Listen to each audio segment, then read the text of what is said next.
This isn't the real Caesar's Palace, is it? What do you mean? Did Caesar live here? No. I didn't think so. I went to Vegas last weekend. Pretty crazy. Vegas, baby, Vegas! Gentlemen, welcome to Las Vegas. Why don't you give me half the money you were going to bet? Then we'll go out back, I'll kick you in the nuts, and we'll call it a day. Some guys just can't handle Vegas. Hey there, and welcome to episode number 33 of the Jeff Does Vegas podcast. My name is Jeff, and welcome aboard this little podcast journey to my favorite city on the planet, fabulous Las Vegas, Nevada. Before we get going for this episode of the show, I'd like to take a moment to thank my guest from the last episode, David Rosen, the host of Piecing It Together, a movie podcast with a bit of a twist. It was an absolute blast to sit and talk Vegas movies with David and share our personal favorites, as well as opinions on the best and worst that Hollywood has to offer on the topic of Sin City. If you haven't checked it out yet, I invite you to jump into the archives wherever you get your podcasts and take a listen to episode number 32. And if you have a few minutes to spare, I'd also like to ask that you jump on the website at jeffdoesvegas.com and click the audience survey link. I'm trying to gather your thoughts and opinions on the podcast to create a great listening experience for you. So please feel free to share what you do and don't like about the show. All right, let's get things started.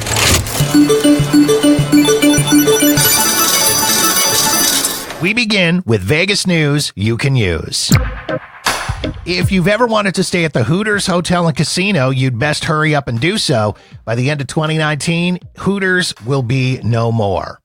Oyo Hotels has announced that they've partnered up with Highgate to rebrand the property located just east of the Las Vegas Strip on Tropicana Boulevard. In a recent media release, Oyo said, "With our newest hotel in Las Vegas, we're furthering our commitment to enable our guests to experience #living the good life and are certain that we'll become their preferred place to stay and truly enjoy Las Vegas in the coming months." Although no exact details were given, Oyo has also said that the property would be undergoing a renovation and would feature new amenities and experiences for visitors from around the world. Hooters Casino and Hotel opened up in Las Vegas back in February 2006 and has fought financial difficulties for pretty much its whole run in the city, having undergone several ownership and management changes during its 13 years on the Strip. This will be Oyo's first foray into the Las Vegas market. Thanks to the folks at Eater Las Vegas for this story. Look for Excalibur to up their dining game this fall with the opening of a new restaurant called Vagabond.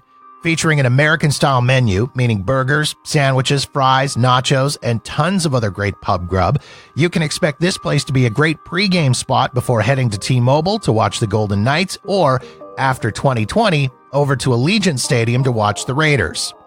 Vagabond will have a draft beer program, frozen drinks, and a special menu focused on beer and shot pairings, as well as arcade games, bar games, live entertainment, and 18 large high-definition screens located around the bar showing sports.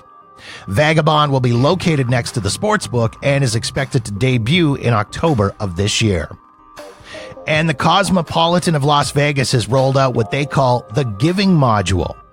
It's a program that allows slot machine gamblers the option to donate a little bit of change that can add up for local charities in a big way.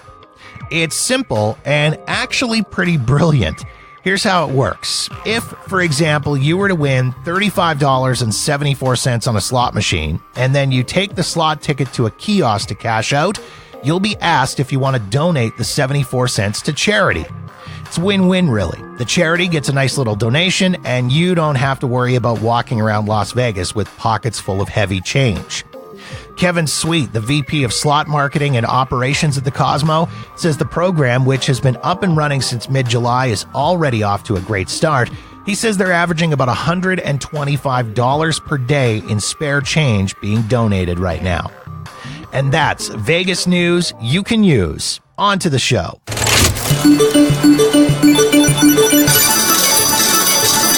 June 22nd, 2016 was a huge day for sports fans in Las Vegas, specifically hockey fans. That was the day the National Hockey League announced that they'd unanimously approved a bid by Bill Foley and the Maloof family to bring professional hockey to the Nevada desert, thus paving the way for the Vegas Golden Knights to become the first major professional sports franchise to be based in Las Vegas. Needless to say, there were doubters, myself included. Could hockey actually work in Las Vegas? How would the team manage to attract local fans? Would the arena be full of nothing but visiting fans, or worse, empty?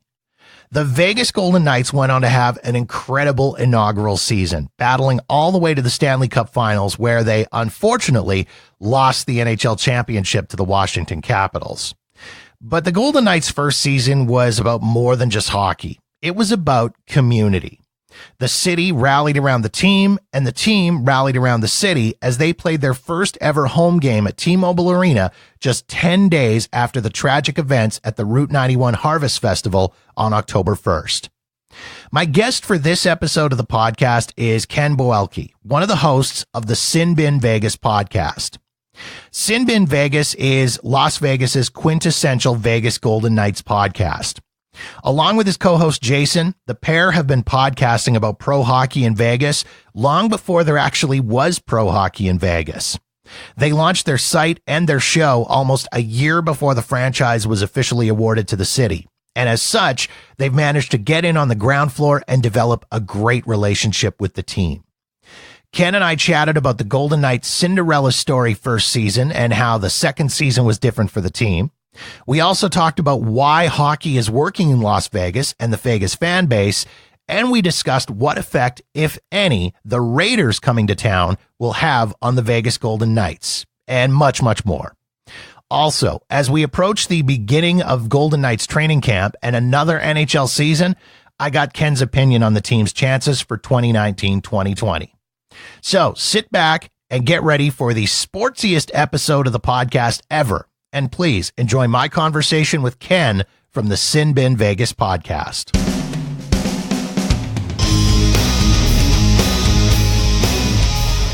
All right. Well, first of all, Ken, thank you very much for taking the time to sit and chat. Appreciate it. Absolutely.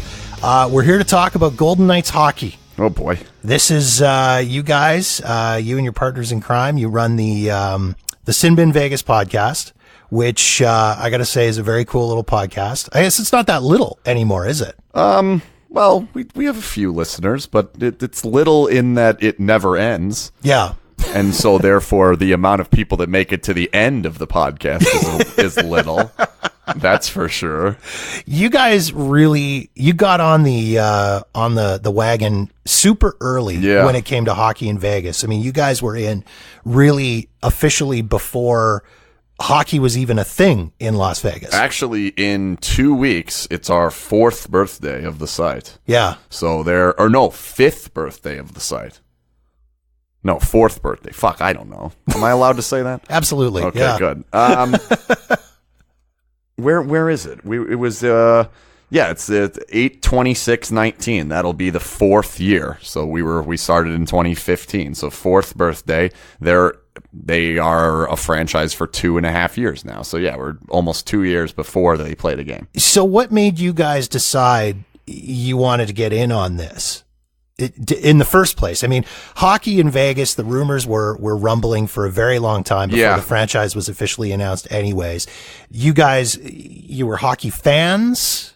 Were you? Not necessarily. Jason has always been. I have always enjoyed the game itself, but I've never actually had a team, so it's hard to say that I was ever truly a fan because, let's be honest, if you just watch the games and you don't have a rooting interest, what are you actually doing? Like, Sure. it's a major difference if you're in it every single day, and whether that's being what I do or as a fan of a different team. Like, I feel like I am a Tampa Bay Buccaneers fan. I have been for the past 20 years. I've not been that for any hockey team until the Golden Knights. So he was a fan of mostly the Ducks. Jason's weird when it comes to his fandom, but the main reason we started the whole thing was that we weren't sure where our futures lied in radio, and with that, we weren't sure how we were going to be viewed when hockey came. and we wanted to make sure that we created a place or a outlet that allowed us to control our own destiny and be involved. We wanted to be somewhere involved with what was going on, and we weren't going to leave it up to anybody else's hands. So we went ahead and built the thing ourselves. And I mean, as such, now that you guys have been doing this for a long time, you guys have really ingratiated yourselves with the team. I mean, you guys have a legitimate relationship with the Vegas Golden Knights, which is really cool. And with the owner, which is probably the coolest part, and the part that I still can't believe even exists, that I can text or email him and he responds. It's got to be one of the weirdest things I've ever, like, why? I don't know why he responds, but he does. And so, yeah, I mean, it's pretty cool. We were very, very fortunate at the beginning that when the organization was 3 people, all 3 of them were receptive to us, where that did not have to be the case. They had Foley, obviously, was involved with the organization.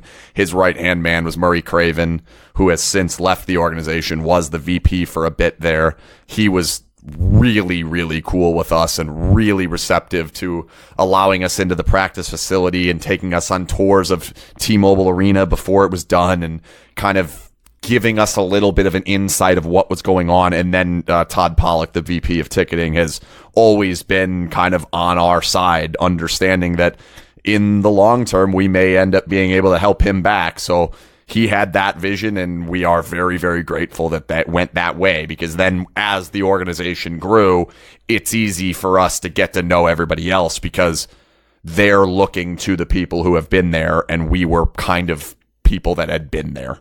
And so as things were starting to gear up and the franchise was officially announced and things were getting going, did you guys get a little bit of inside scoop on things like names, logos, jerseys, stuff like that? So they do a really good job of making sure that they create moments out of a lot of things. They create moments out of the naming of the team, the colors, the naming of the GM, the coach. Like, they're very, very good at Vegasizing. Is that a word? Sure. Yeah.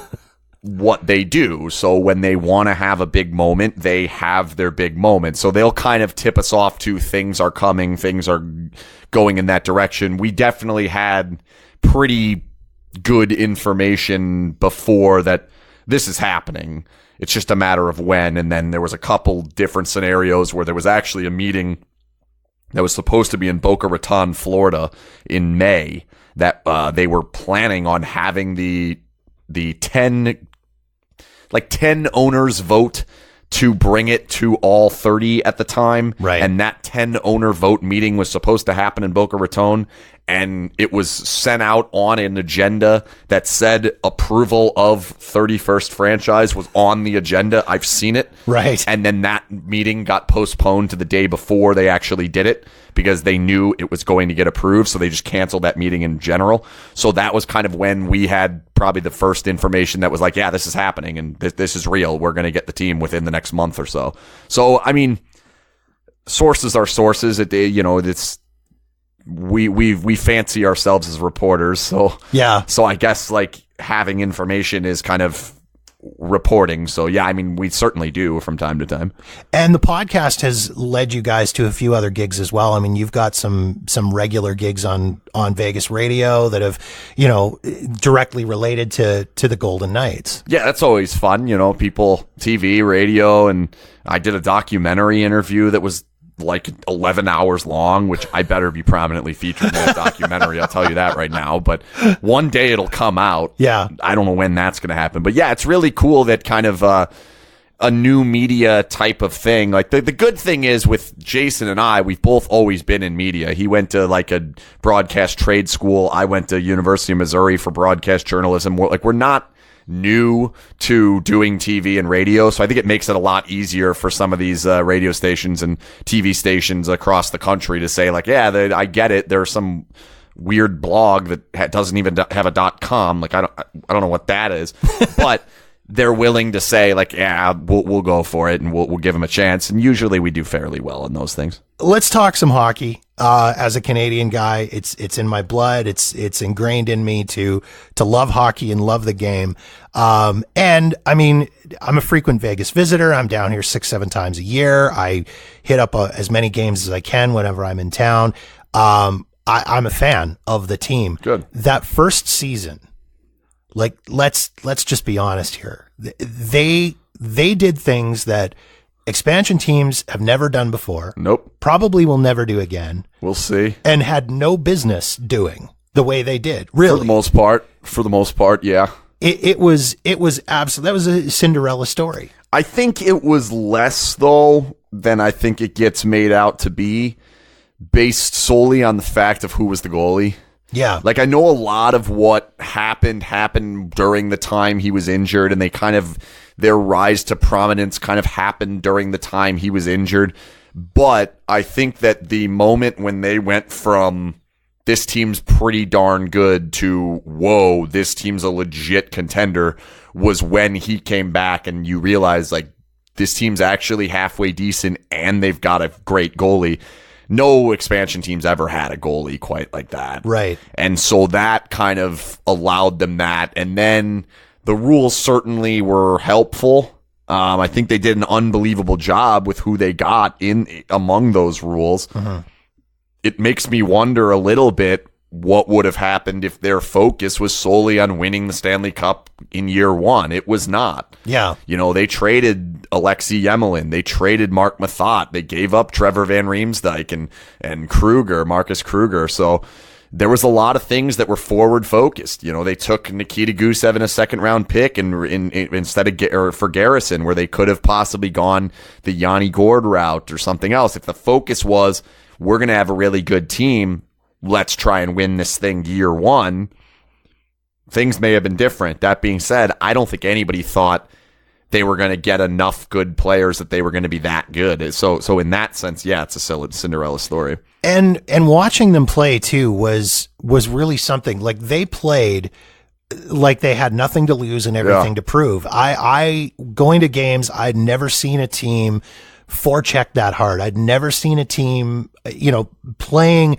Just, I kind of laughed and said they played hockey the way I play, NHL 19 on my PS4. Yeah. Just not giving a shit. Just, you know what? Just out there to just prove everything, banging it and hitting hard. That was how they played that whole first season. And I think the other thing is they were playing in an arena where every game was the most important game ever. Mm-hmm. And so I think that meant a lot throughout the course of the season, was that you can't not have the energy to go forecheck, to go play as hard as you can when you're in a building that this literally is the biggest game in franchise history. Yeah. This is the biggest game any of these people, and that's not necessarily true, but it feels that way, have ever seen. And it just kept getting bigger and bigger and bigger. Mm-hmm. And it was amazing to me because I look at from the second season compared to the first season.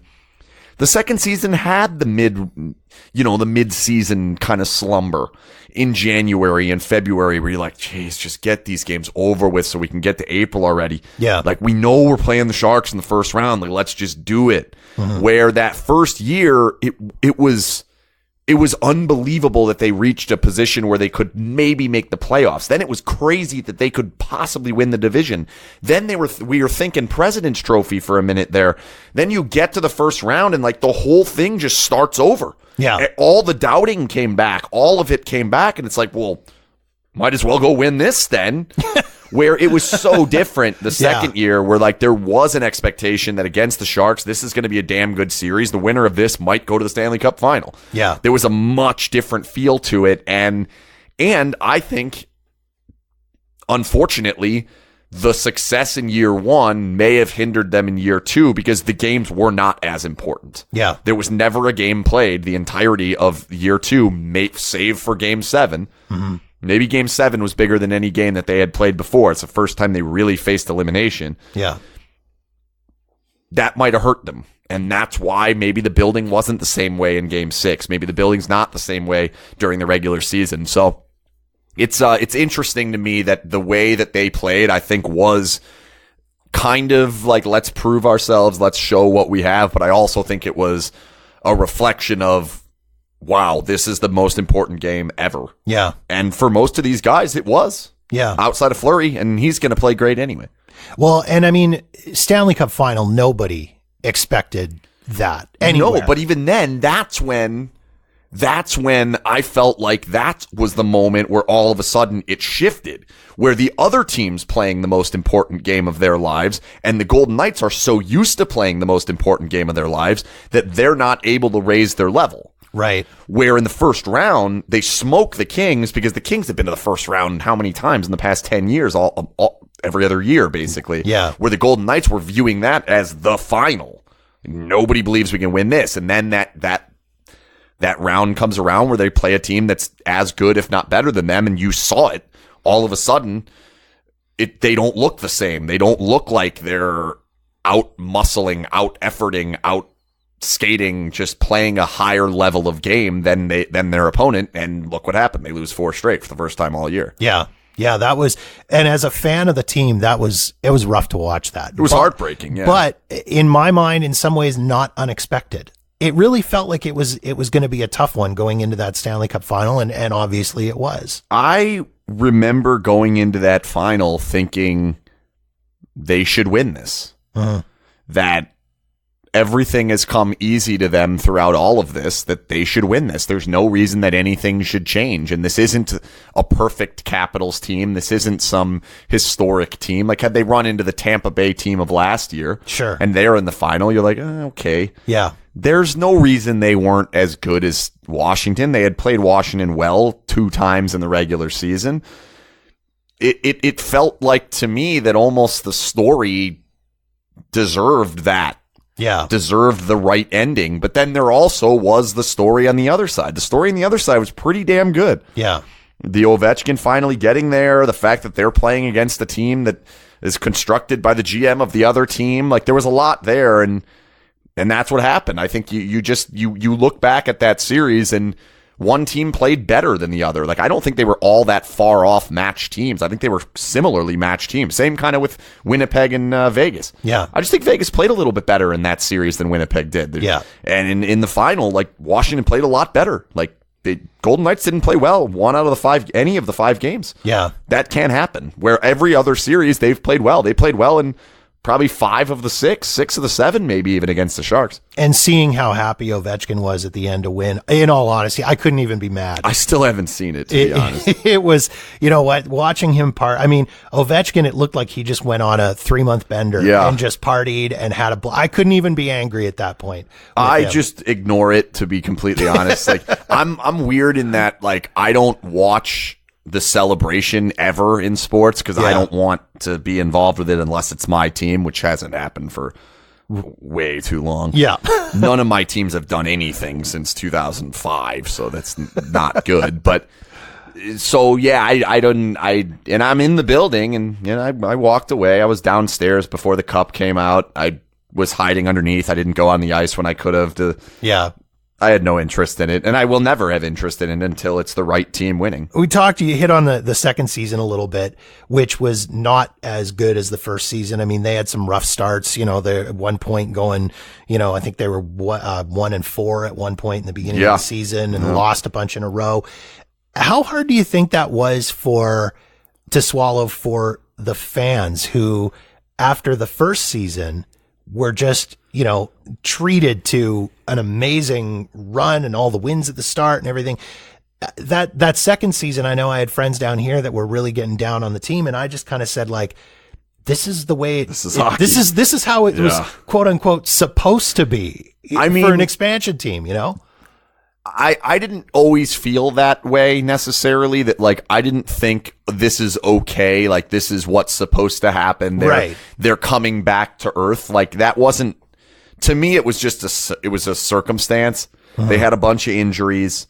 You know, they lose Stastny pretty early. Tuck missed a bunch of games out of the gate. Eakin missed some games out of the gate. Then Pacioretty got hurt. Then Haula gets hurt after that.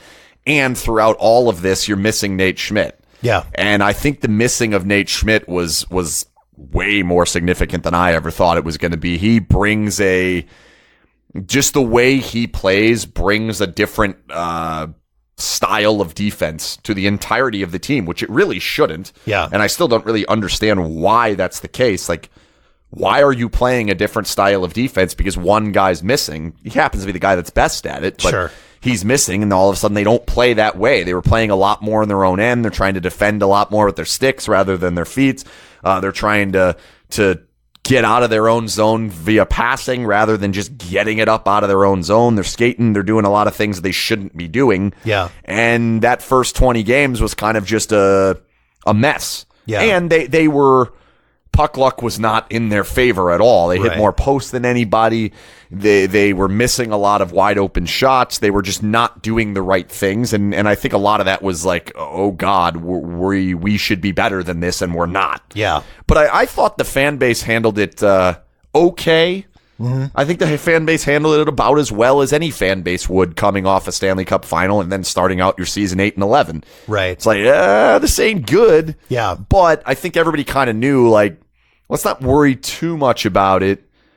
Hopefully they start to figure it out, and they did. Mm-hmm. And then they got Mark Stone, and they really figured it out in a hurry. Yeah.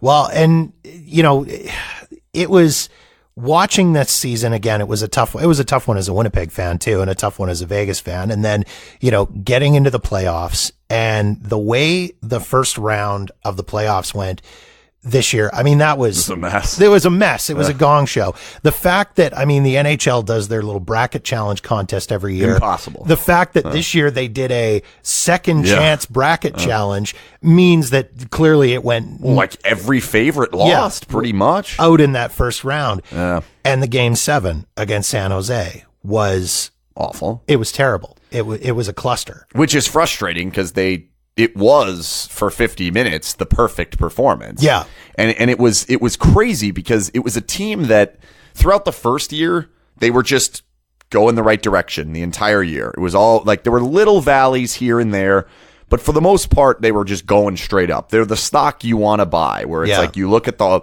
10-year history of the stock and it's just a straight line in the right direction. You're like, 10,000 shares of that, please. Yeah. This year was like a more cryptocurrency type line where it's just all over the fucking place. Yeah. It's just nuts.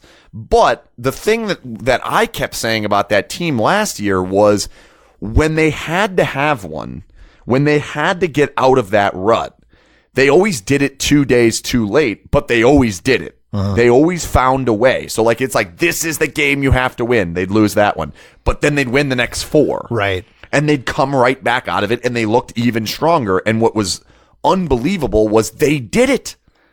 They lost game 1, which was their bottom level, and you're like, oh God, they went one further than they should have. Shouldn't have lost that game.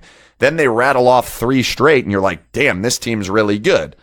Then the 2019 Golden Knights show back up. They dropped 2 games and like, oh boy, here we go. Yeah. Game 7. And everybody kind of wrote him for dead in game 7. Yeah. Going back on the road, you lost 2 straight. You're missing Belmar. It didn't look good. They played phenomenal for 50 minutes and it looked like, okay. Yeah.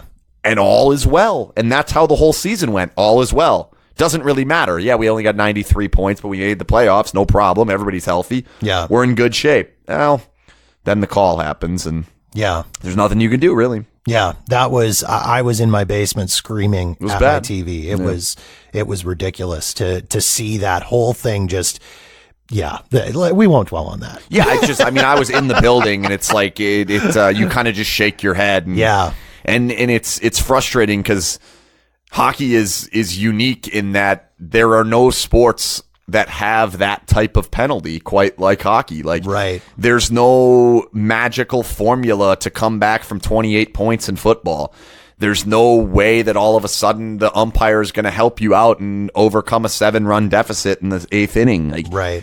Hockey has this deal where all of a sudden they can give you a 25% chance to score a goal in the next minute and a half, 2 minutes, and they give you 5 of them. Yeah.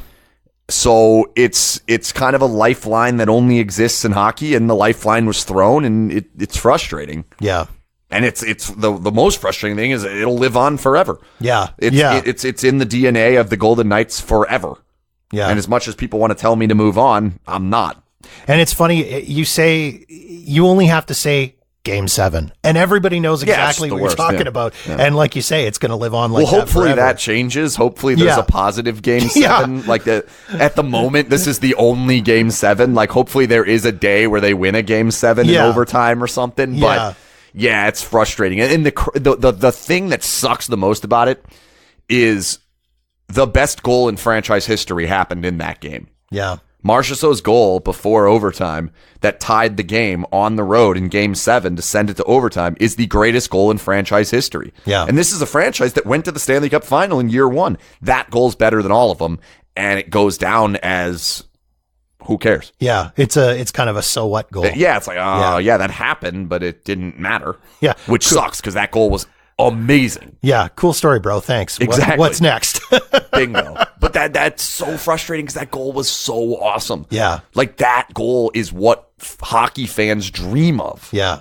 That's the goal. Yeah. The game tying goal with your goalie pulled in Game 7 to extend the game to overtime when you think you're left for dead. Like that's the dream of hockey fans. And they got it and we forget about it. Yeah. Yeah. Sucks. I want to talk about the fans here in Vegas. I mean, I'll admit there were a lot of people, and I was one of them, that quite honestly, I didn't necessarily expect the franchise to be successful in Las Vegas. I mean, it's hockey in the desert, not really a sports town. You know what I mean? Like it wasn't like a home team sports town. Yeah. It's definitely a sports town. Yeah. But I mean, I almost expected it to be kind of the way Arizona is, you know. Oh, great. I'm going to be able to come to town. Yep. I'm going to be able to get tickets for really cheap. I'm going to be able to go to a game. There's going to be half empty. It's going to be mostly tourists.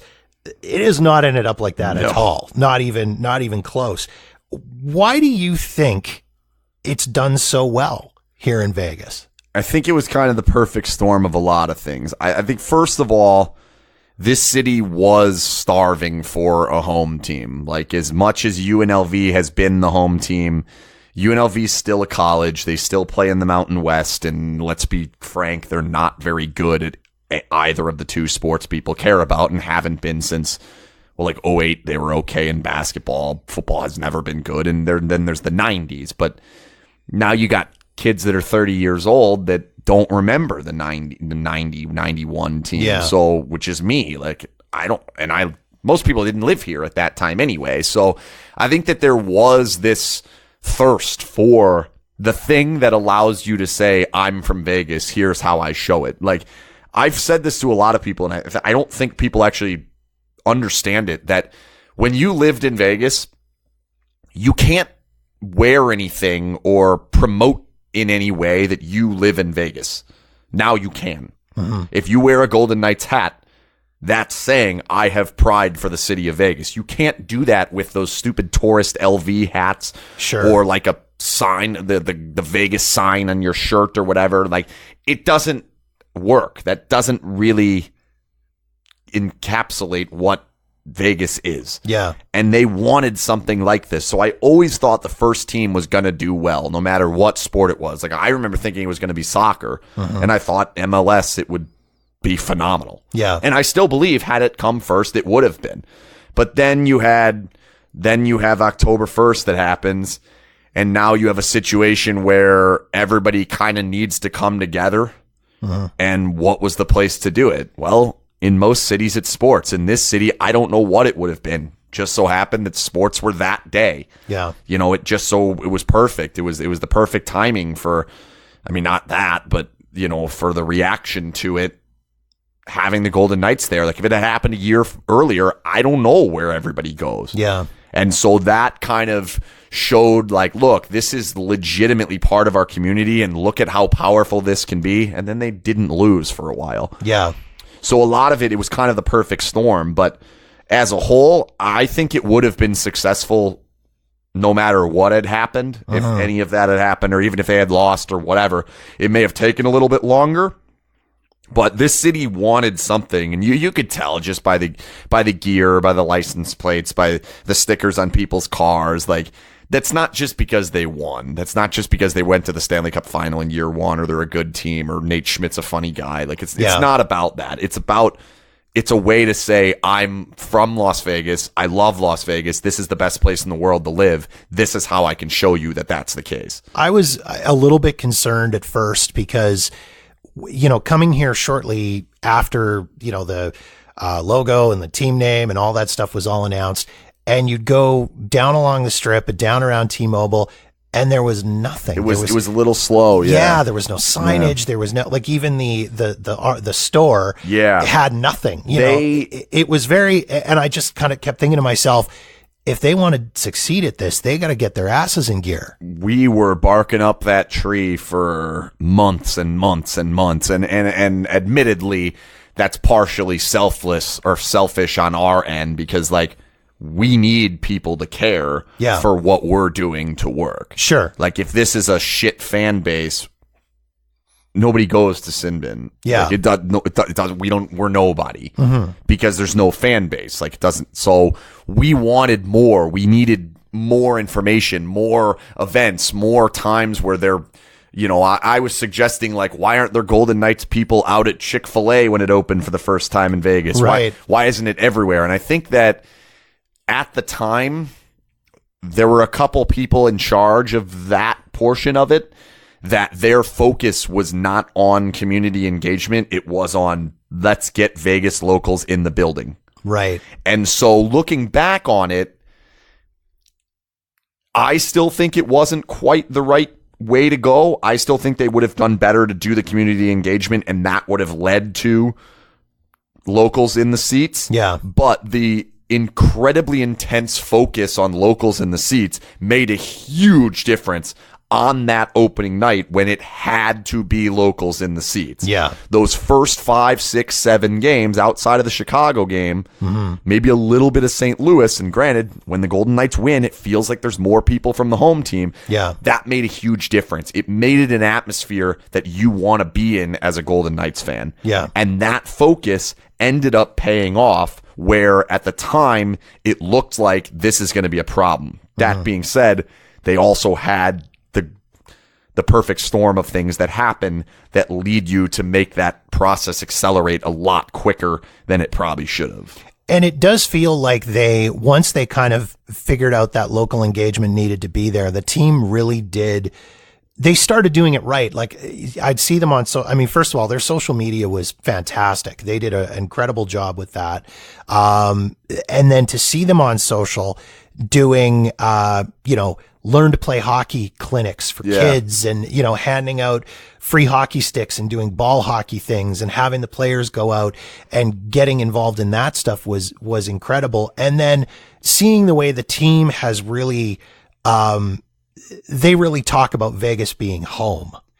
I think you don't have a choice in many ways. Like, I think once you live here, and I think that happened with George McPhee first beyond everybody. Like, I don't think it necessarily happened with Foley. I think Foley's kind of yapping the rhetoric, like what he should be saying, and that's fine.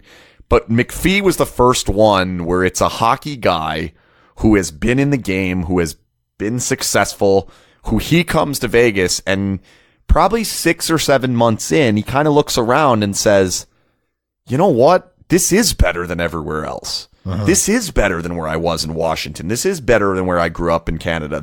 This is an unbelievable place to live, and it's going to be a phenomenal place to be a hockey player. Yeah. And then when the players came in, they live in Summerlin, 5 minutes from the rink. The rink is gorgeous. It's phenomenal. It's super easy to get to. Then they drive down to the most famous street in the world to play their games, and the place is jammed. People are loud. They love it. It's a party atmosphere. And then when they go on the road, the airport's right there. Yeah. The airport is next to your building. Yeah. And then you come home, you come right back out, right by the practice facility. It's so nice.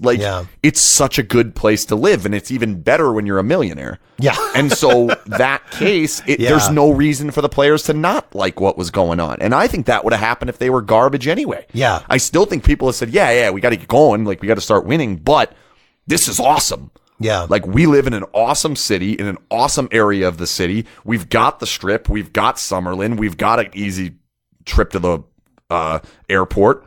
this is a great place to play hockey. Oh, and by the way, all of us got a raise because there's no state income tax. Right. Yeah. So like everything that you can ask for is here for a millionaire hockey player. Yeah. So they're going to speak positively about it because most people that look for the good in Vegas, and there are people that come and want to just hate Vegas, that's fine.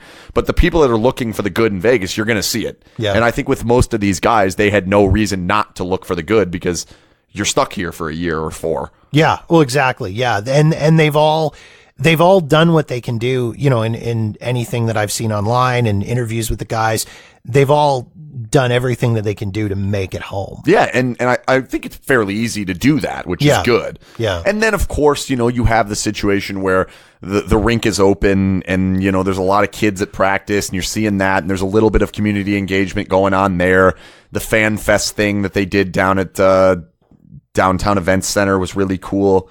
They've done a lot of things that they kind of see the fan base growing and growing and growing. And then if you drive around town, like they're not going to know at the beginning, you're not going to know the individual players, but the logo was kind of everywhere after about 4 months. Yeah. Yeah. Once they really kind of got into it, it really started to work for them. And their tie to October 1 yes. was incredibly powerful. Mm-hmm. And it made it so that everybody who lived here was like, yeah, how do I not like that? Yeah. Like these guys stepped up.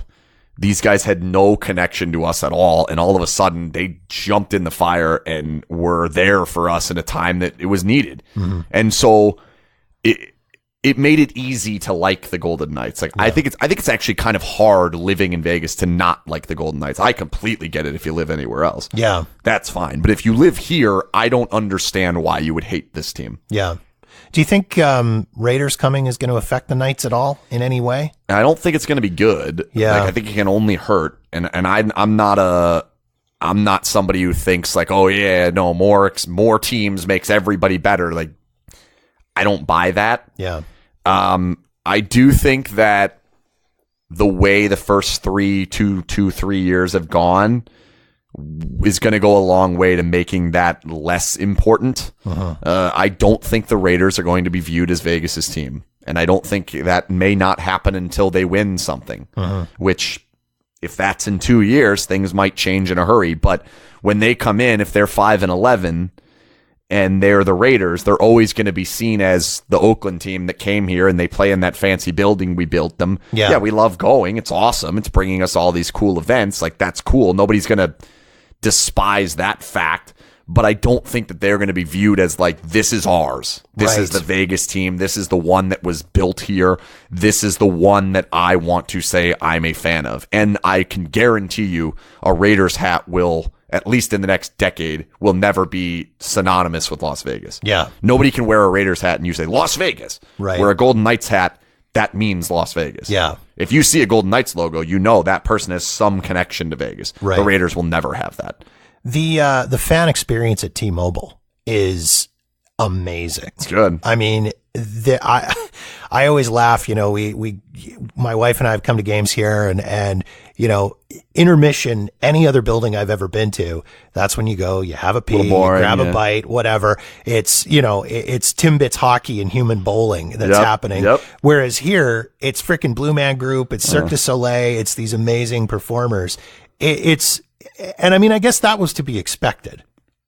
There's really no other way to do it. You kind of had to do it. I mean, I don't think it's not as easy as it sounds. I think we kind of look at it and like, yeah, of course, a Blue Man Group run out there. Yeah. Like, that's not exactly easy. so like, yeah, there's something to be said about it. But I do think that there is, they've done a good job of finding a way to keep that building up.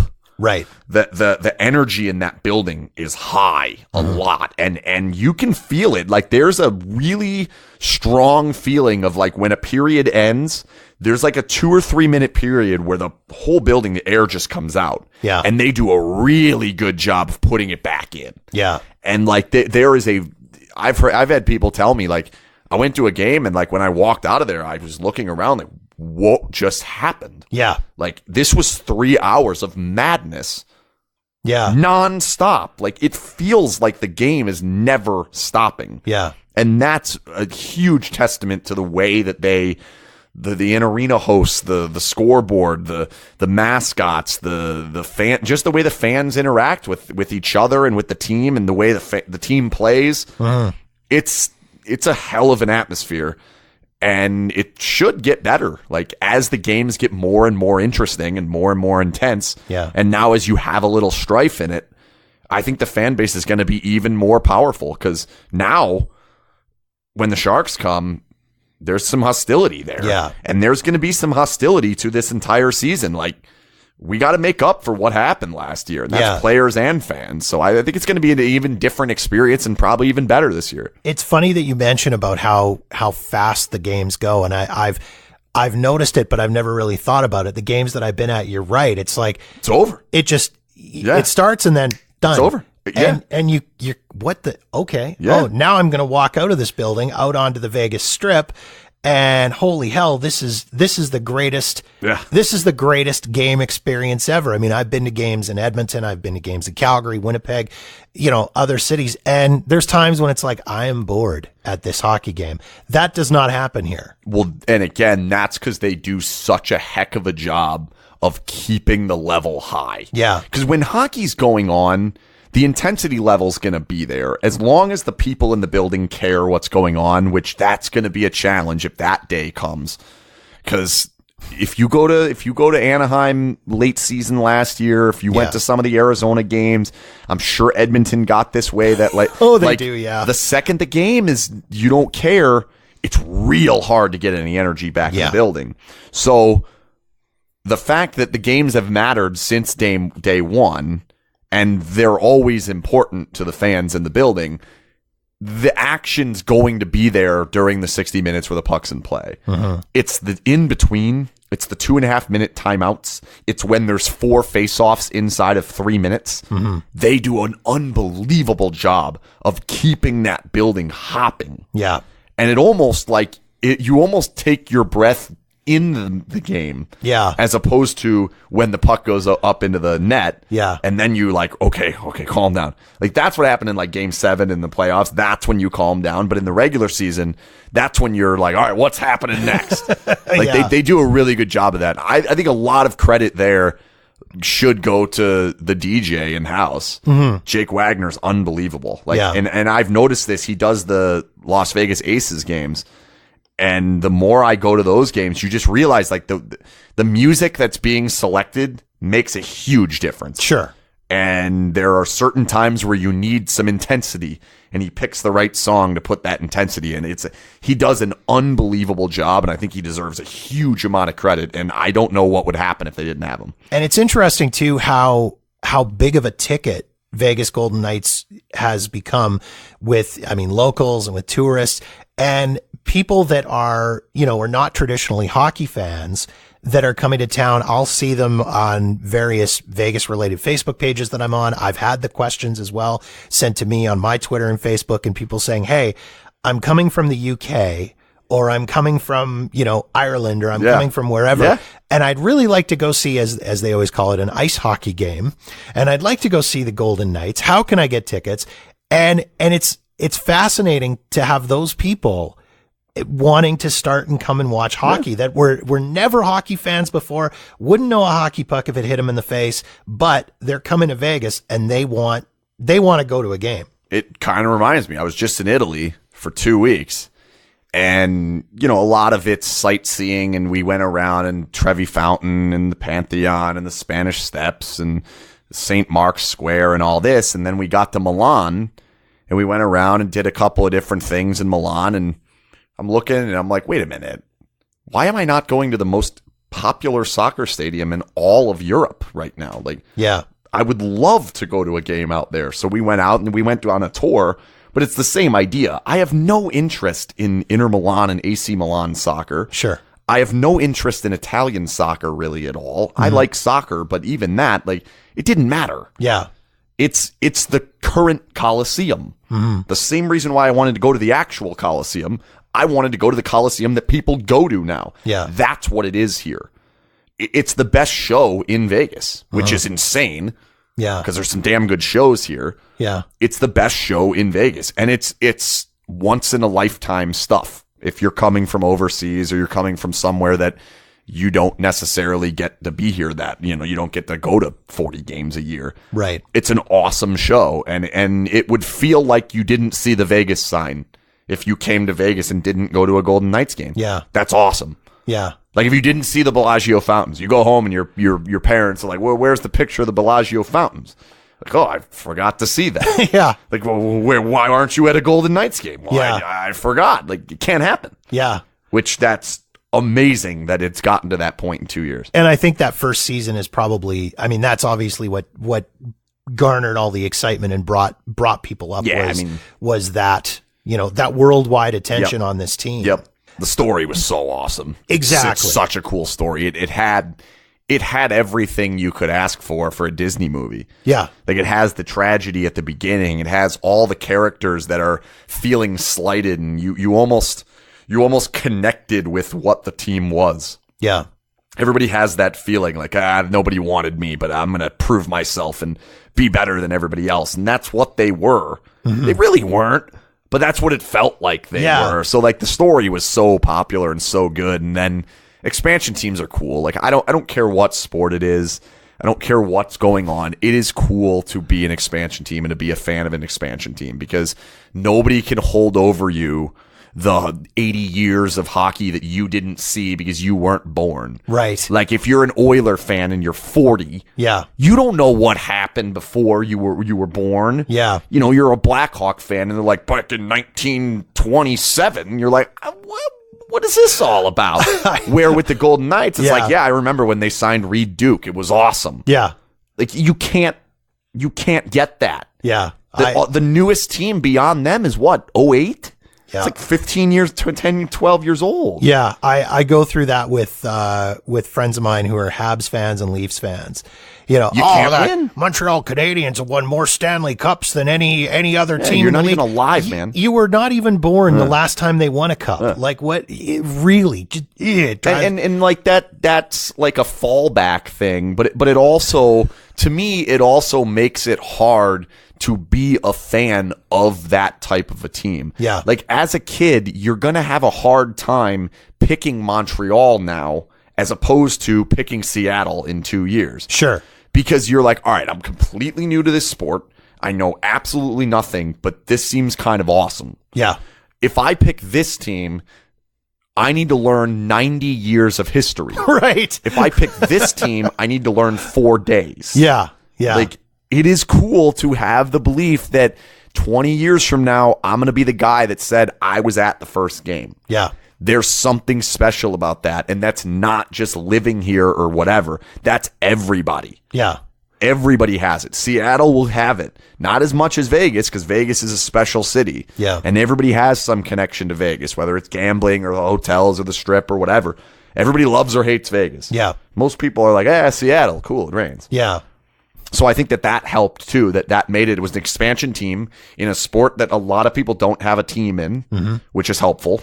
If there's an expansion team in the NFL, there's like 7 people in America that are like, I don't have an NFL team. Yeah. Yeah.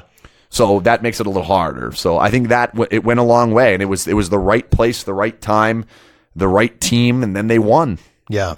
It's funny when you talk about, you know, getting in on the ground floor on this. I mean, I've had casual acquaintances during last year's cup run, and when I was cheering for Vegas, bandwagon jumper. Yeah. First of all, it's their first season, so awfully difficult to jump. Yeah, pretty hard to be a bandwagon jumper. Secondly, I bought a T-shirt. I had a T-shirt before they had any players, so bite me on that. Yep. But like that's the thing, though, is like you can say that, but about the Golden Knights, where to say that about Winnipeg, you had to go into them moving to Phoenix and 15, 20 years ago. Yeah. That's hard. Yeah. And that's not something you can decide out of nowhere. Right. Where now it's almost like too late. Now these people like, don't pick Vegas then, take Seattle. Yeah. You got another chance coming up in 2 years. Like it's almost like a millennial type thing. Yeah, exactly. Like a 2020 type thing. Like we need to be involved now. Like everything's so concentrated. It's the instant gratification and living in the present. You have to have you had that. it with that team. It's cool.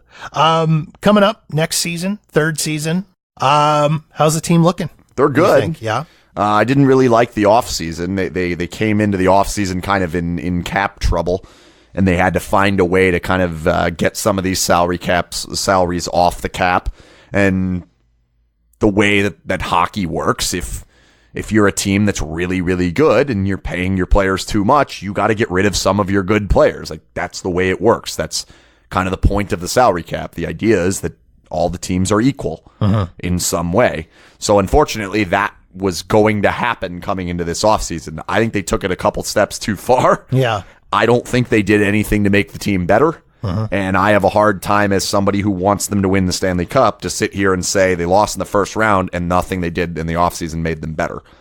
That's a challenge for me. Yeah. That's not necessarily what I want to see, and I don't think they horribly underperformed a year ago. Like, maybe in the numbers department, but like when they were at their best, they were very good. But were they the best? I don't know. I would argue no. So the fact that they didn't do much to get better is a little concerning for me. That being said, they're a playoff team. There's going to be playoff hockey in Vegas in April again. Yeah. And we'll see.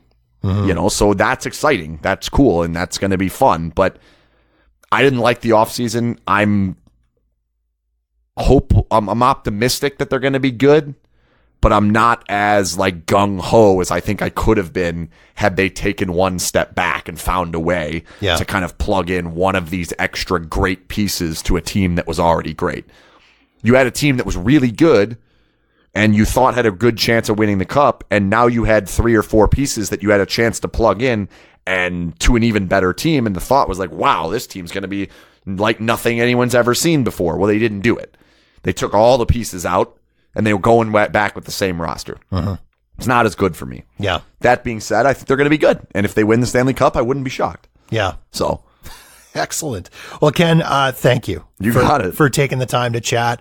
If people want to find SinBin online, social media, whereabouts can they get you guys? Usually you just type it in somewhere. We're there. Twitter, Instagram, Facebook. We do have a .com. SinBinVegas.com exists, but I like SinBin.Vegas better because what other city has a .Vegas? So we have that, so we go with that. And just Google it. You'll figure it out. Excellent. Thanks so much, my friend. You got it.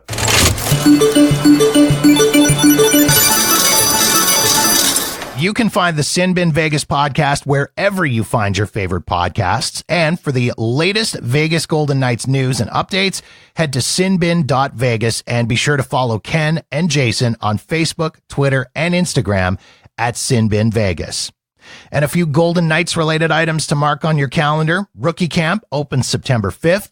Training camp opens September 12th, and the team will play host to the Arizona Coyotes for the first game of the preseason on Sunday, September 15th. The team plays their first regular season game of the 2019-2020 season on Wednesday, October 2nd at T-Mobile Arena against the team that ended their playoff run last season, the San Jose Sharks. It's going to be an awesome game. For tickets and info, head to VegasGoldenKnights.com. Well, that puts the wraps on another episode of the podcast. If you've got feedback to share on this or any other episode of the show, feel free to reach out via Twitter, Facebook, or Instagram at Jeff Does Vegas. And if you're after ideas and suggestions on where to stay, where to eat, what shows to see, and what to do for your own Las Vegas vacation, get in touch via social media or email me directly at jeff@walkernewmedia.com. As for my next Vegas trip, I'm planning a quick in and out from November 1st to 3rd to watch my Winnipeg Jets take on the Vegas Golden Knights. And I'm also looking at possibly booking a trip at the end of November to catch the last Monday's Dark of 2019. Otherwise, I'll just have to live vicariously through your Las Vegas trip, so please feel free to share your photos and stories with me. In the meantime, thanks again for listening. Be sure to subscribe for free wherever you get your podcasts so you'll know as soon as new episodes are available. Be sure to rate and review the show on Apple Podcasts, Spotify, Stitcher, and Podbean. And don't forget to visit jeffdoesvegas.com for past episodes and show notes. My name is Jeff, and this has been episode number 33 of the Jeff Does Vegas podcast, a Walker New Media production.